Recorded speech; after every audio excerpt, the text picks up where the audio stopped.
All right, we are live this evening, and I appreciate everybody waiting because I know that we had to delay this just a little bit. We have Dan, Bill, and Cade who are up in Canada right now, working some cases on the East Coast and north up there in Canada, and they've done an incredible job now solving 2 cases in the past 10 days. And so I just want you guys to jump in, talk a little bit about that, and then I've got a few things that for the rundown this evening. I guess let me first say, for any media that is here, we're going to be sharing a lot of slideshows and photos and videos. You guys do have our permission to use those for your own press releases, royalty free. So feel free to grab whatever it is that you need from there, including Dan. It's okay. Dan, it's okay if they use your video as well. Absolutely. All right, sounds good.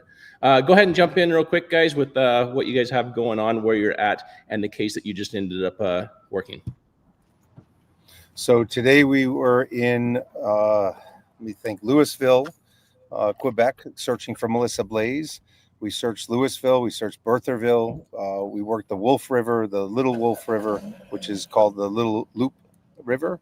And we've been searching for her for 2 days, trying to find her. We were with family yesterday in some dangerous waters under a railroad track, and as well as in an eddy in a very large large section of the river where it opens up. It was kind of difficult to get into, to get the boats down to, but we've been searching, in essence, eastern Quebec, east of Montreal, and the last 10 days has been pretty interesting. Just the language barrier for one, and number two, the fact that we were able to kind of breach that language barrier, work with the community, work with the family, and get some answers for a family that was, waiting for answers for 11 years and 4 days. Yvonn Guevin went missing in 2014 when he was actually doing his loop.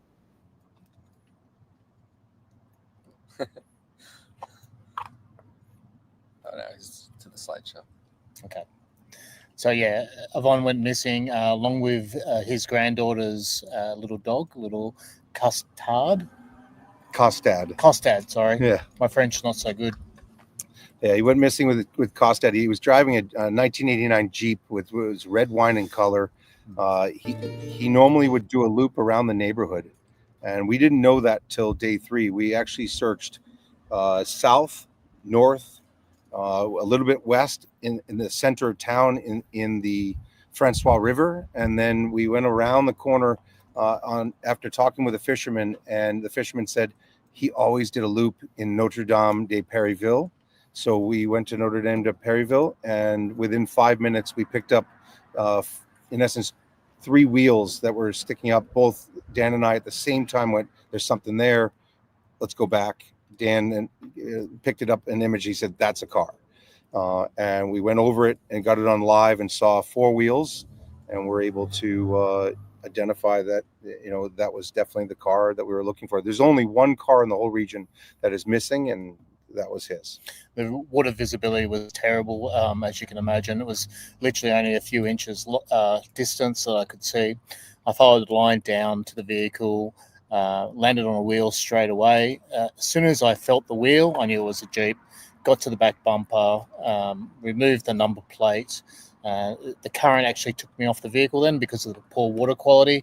I had to come up. I handed the number plate to Cade, and then went back down, checked out which windows were open and closed. The driver's window, I actually had to dig down in the silt and the mud to get to the window to determine that it was actually open. We actually...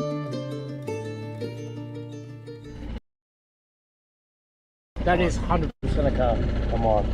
Well done, buddy. You gotta loosen up a little bit. So if there's a T intersection right at the top there, you've got the guardrail. It's like a scenario where the vehicle has just gone straight off the edge into the water. More for me. A couple of times.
Yeah, I still get chills watching that from when we were down on the vehicle, kind of thing.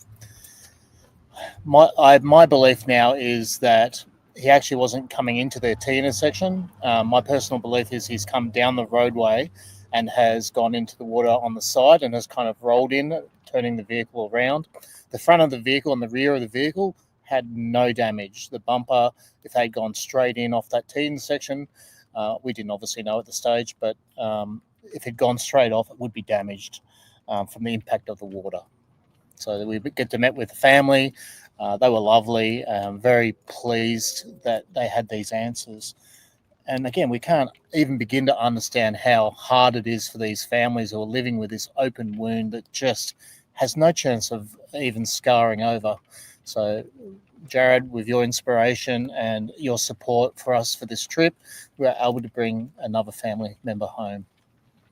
The family was very, very grateful, and it was an amazing experience to spend time with them all through the day, and to help them kind of just heal a little bit because they finally knew that, you know, where their grandfather was. Yeah. It was a hard thing to be there, but they were able to be there through the whole process of the vehicle being removed.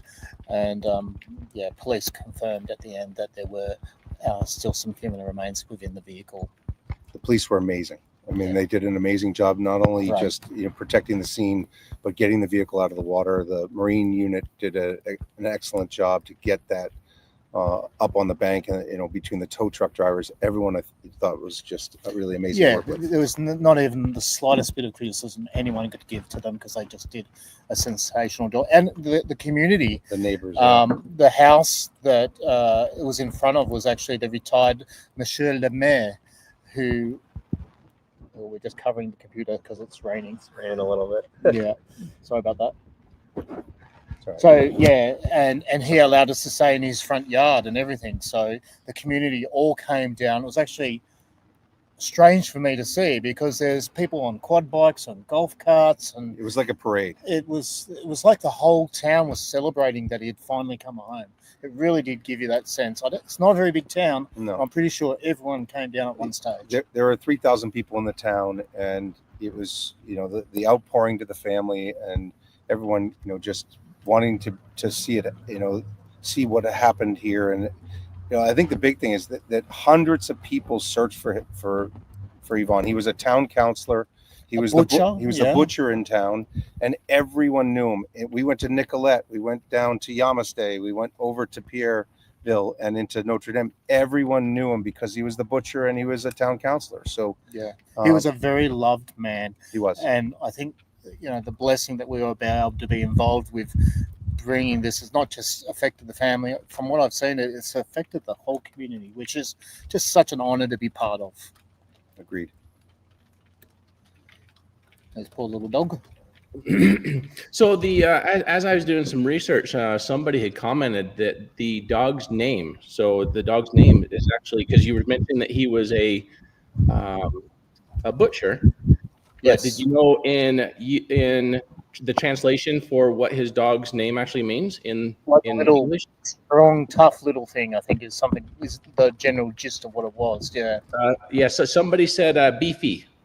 Beefy, yeah. Beefy. And the family told us that was called because it was obviously, dog the size of bait that we would use in Australia. So, it's a bit of tongue-in-cheek kind of stuff. And I think it's the granddaughter's dog that she gave to him. Yeah, happy guy. Just a regular old, good old grandpa that, like I said, everybody in town knew him. And loved him. He was truly loved. Yeah, he spent all of his time with grandchildren, and the day he went missing, he was supposed to pick up one of his friends in 13 minutes was the last call that was made. I'll be there in 13 minutes, and he didn't make it to his friend, and that's when all the alarms went off. And we didn't know that until, again, with the language barrier, we were trying to get information, and we were finally able to get a 13-minute azimuth, and we sat down the night before, and we mapped out 13 minutes, as I said, north, east, west, and south, and we figured out we didn't even have to go west. We went north, south, and in east, right? Yeah. And it was amazing too because the two houses on either side of the intersection were both his good friends, who went fishing in that same spot, little wharf just out a bit further. They always went fishing there, and so, you know, I think it was an accident, and it's just, you know, it's great to bring him home. Nice. Hey, a few things I want to go over real quick for everybody here. So I want to get into some questions, some Q&As. So if you guys have any questions, give me like 3 Qs and then what your question is, and we'll have Dan and Bill answer those for you. Before we jump into that, I just want to help promote these guys because, you know, AWP and Exploring with a Mission, you know, is while it may seem like it's one and the same at times, it's also separate. And so we want to make sure that you guys understand the different organizations and how, if you're new here, how all this pretty much got started. Way back in 2019, we ended up finding our first missing persons case. From there, we started having volunteers come out. Bill was a volunteer, Dan was a volunteer, and we've had lots of volunteers through the years. And everybody wants to be a part of the AWP movement, but we also have the legalities and liabilities and everything else that goes along with it. And so we've encouraged them to go ahead and start their own, and other organizations such as Sunshine State Sonar that have now gone out there. And while AWP has solved 36 cases, the number of cases, because of who we've trained, has now exceeded over 100 people have now been brought home. And it's just become this whole butterfly effect. It used to be that AWP needed funding. AWP no longer needs the funding because we now sell window breakers, we sell our merchandise, our YouTube does really well. And so I want to bring that light to Exploring with a Mission and everything that they're out there doing on this trip. Because of your guys' support for AWP, all of you watching, as well as, you know, whether you're watching or you bought something from us, we were able to help fund this trip for Exploring with a Mission and put them out there on the road, and also send Cade out there so that way he can help document it. And you're going to see a lot of the videos that they've been putting, or a lot of these searches they've been doing for these last couple of weeks will end up on the AWP YouTube channel. And again, that way we can help promote Exploring with a Mission and really help get them to the point to where they're self-sustaining because of your guys' help and assistance. And with that, I want to just share a couple of their links here.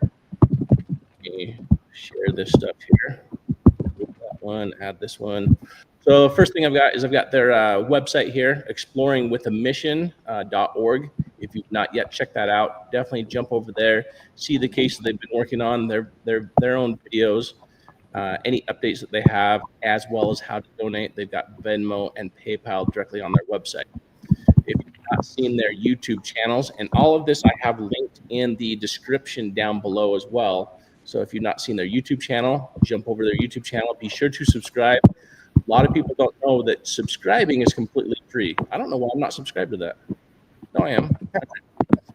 So I've subscribed. If you've not yet subscribed, subscribing is free. There's a join button if you want to become a member. This helps put air in the tires, gas in the tank, and this is a monthly membership that's done through YouTube, and then you get videos earlier or whatever they end up deciding to do for you over there. They have a Facebook page as well. Constantly, Dan as well as Bill are constantly updating that with fun things like the tote that they found, the camping that they're doing along the way, the cases they're working. So be sure to check out their Facebook page. And then Dan, why don't you talk about your fundraiser that you have going on as well? So we do have a GoFundMe out there. Basically, it's a general kind of just to get fuel and keep me on the road in Australia. There's equipment that I need to get to upgrade, but it's just about, you know, I need to go back down to Tasmania and find Nicola Solis. I need to go lots of traveling, lots of fuel. So, you know, that GoFundMe is to provide that service and to help others.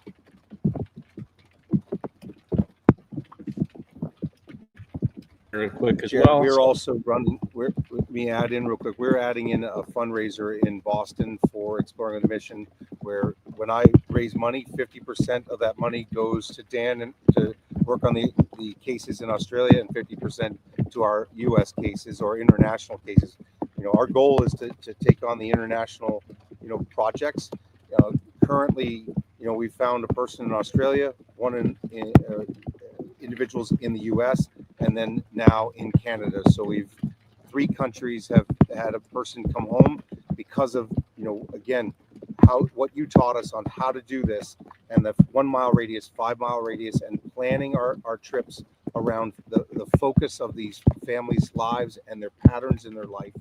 And that's what's made all the difference for us in doing this. And again, we're in this region, we had 59 people missing from Pennsylvania to Rhode Island, up to Halifax, Nova Scotia, and over to Welland, Ontario.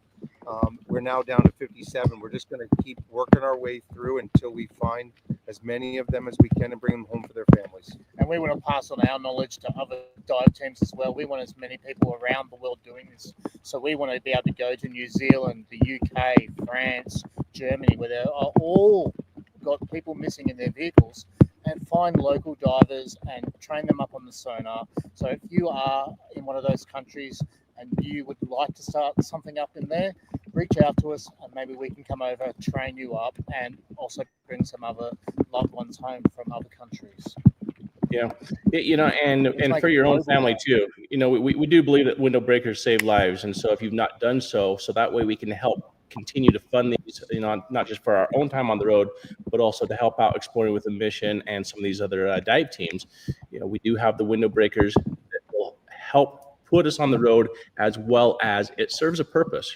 That way you and your family have the comfort and security that should you end up in the water, you have a way to escape as well. But I do want to jump again back over to Exploring with a Mission with their website. Don't donate to AWP anymore. So over here, in years past, we've said, all right, jump over here, click on our make a donation page. Lately, I've been pretend like this doesn't even exist anymore. Like I said, jump over, support them directly with their Venmo, with their PayPal, and or with their GoFundMe that they have going on. So on that, let me turn the floor over to you guys, and I'm going to take a look and see if there's any questions for you guys that I'll pop up on screen for you guys. Can I just say too, Jared, I've used those window breakers now when underwater, both in the US and in Australia, and they're very simple to use, and they're a very effective tool to get through a window. So yeah, I can't recommend them enough. And do you guys have eyes on the screen? Yes. We do. Okay. So do we have a plans to search for anywhere else in Canada? Absolutely. We've still got 13 days or so. Yeah, so we have 9 days with Cade here, and then we're going to plan on moving forward other cases. We're looking for Lucy Bouchard in Brossard starting tomorrow. We're going to work towards Terrebonne and Laurent, and then we were going to work on Christine Thibault in Maniwaki and Michael Scandifio in Otter Lake and Ladysmith, just to start. And then we'll come back to Laval. The waters in Montreal are a little big, so we have to be very cautious of what we take on until we kind of do some recon on some of the rivers, because I don't want to put us in a dangerous situation until we have the right gear for such a search. But we're going to work everything around the Montreal area that is searchable, that is in a body of water we can actually manage. Does anybody else have any more questions? I don't see a whole lot of questions coming in this evening. There's over 1,000 people online right now. Look, and of those 1,000 people, we can't do this without you guys. We really appreciate you watching, buying window breakers, buying merch, all that kind of stuff, and even just positive comments. We really appreciate those when we put a video out, that you can, just show us a bit of love and let us know that you're there and you care. We'll make it a little bit easier coming up in the next couple of weeks to buy some of the Exploring with a Mission gear, t-shirts, long sleeve t-shirts, hats, and the sweatshirts. We have a bunch of different gear that will be up on the Facebook page as well as on the YouTube channel if you'd like to support us. And yes, Judy, it is raining, and I'm well and truly used to getting wet. He loves getting wet. I like getting wet. But he likes, this is clean water. He likes dirty water. Yeah.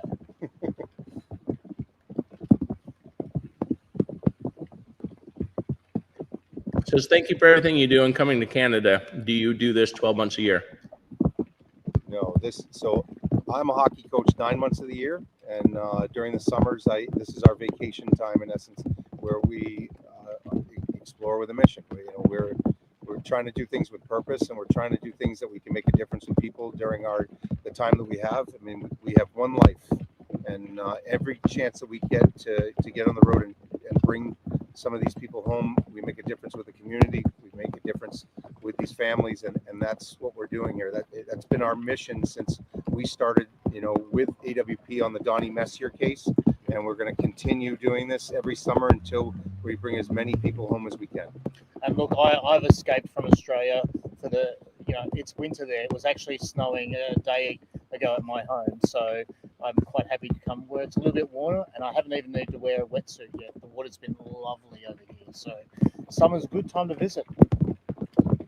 Kate, techie question for you. Do you have a drone for in or out of the water? We have drones. Like right now, we have just DJI drones for filming.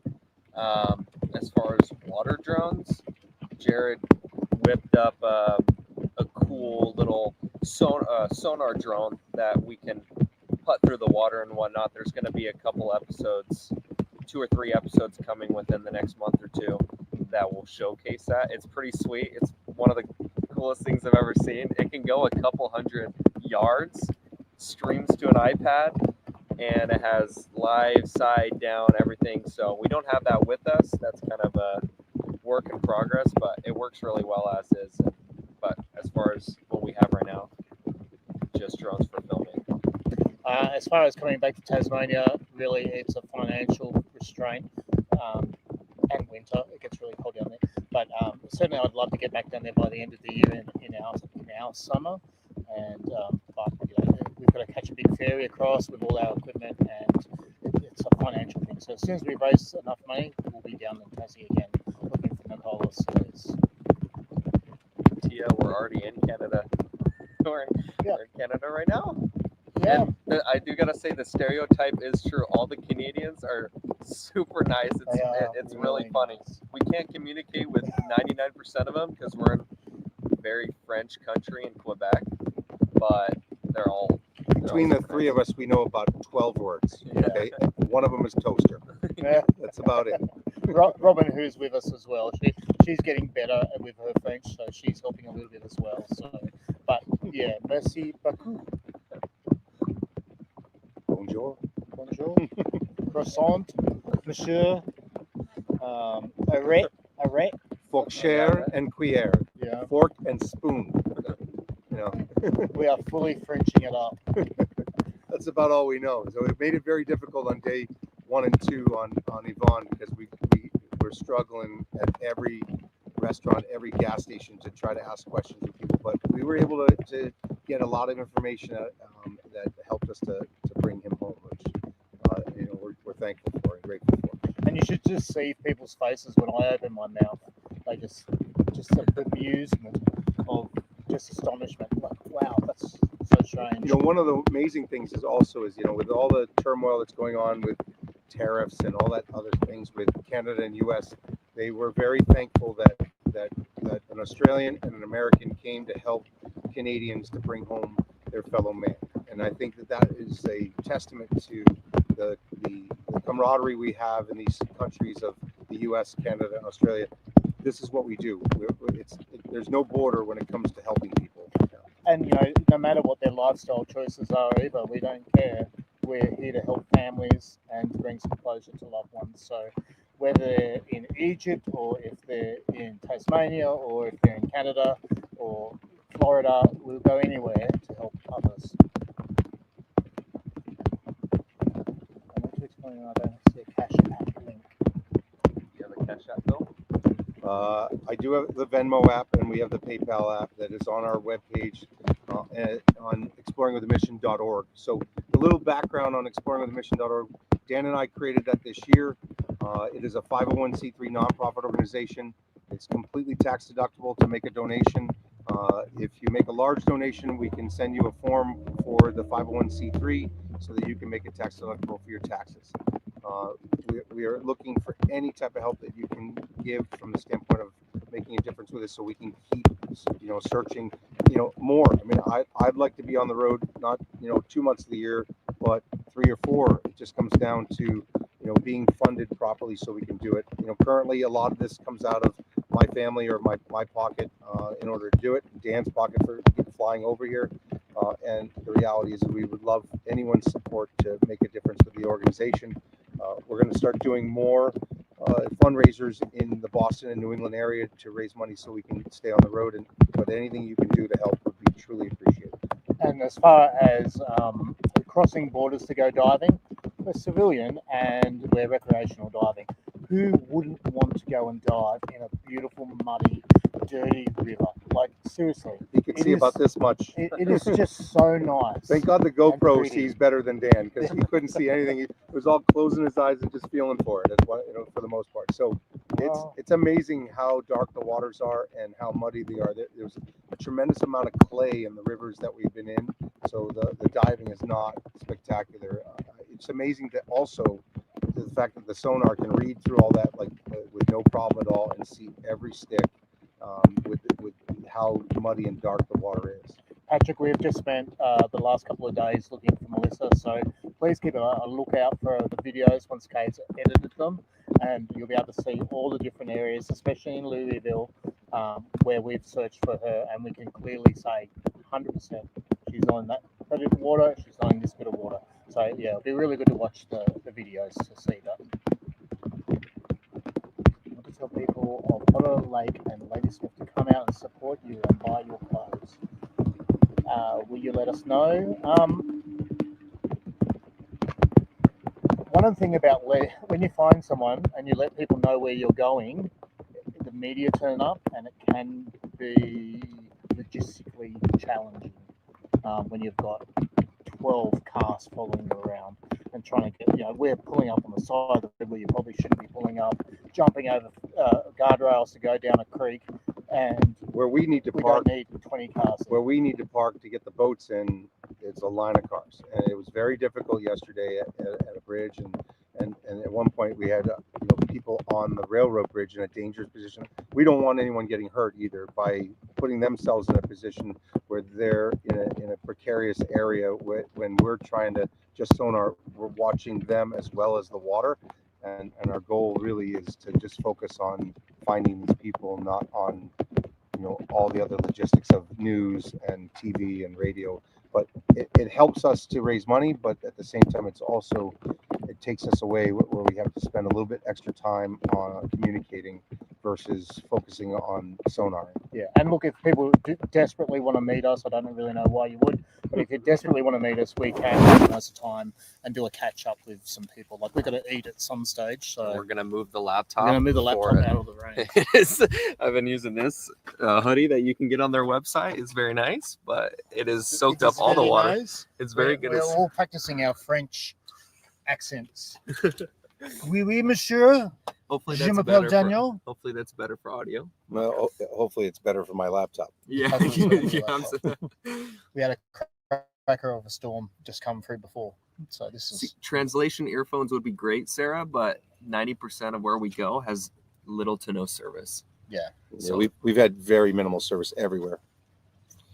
like here, we had a drive into town to do this live stream, and no service at our no service. We have no power at our RV park either until we get it back on because of the storm. So, Huge storm. what else do you have for questions? Any other questions there, people? Thank you. I see there's a few new members.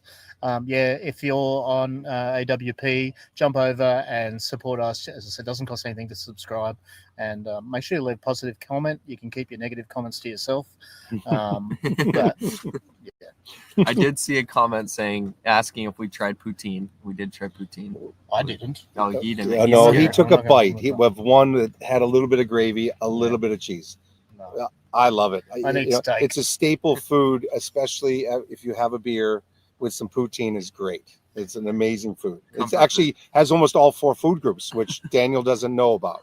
That's so not true. Jared, you know how much fruit and vegetable I eat.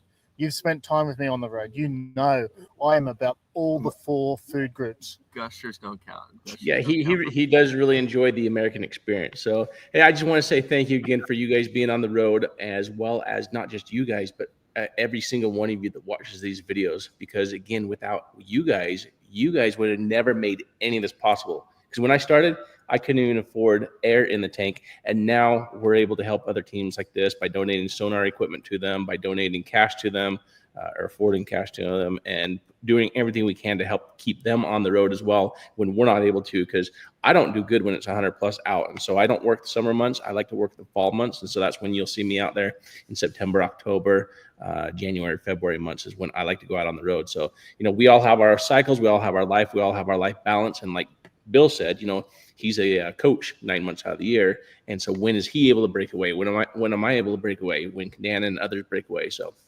again, I appreciate all of your guys' support. I'll leave it to you guys to send us off. So thank you very much.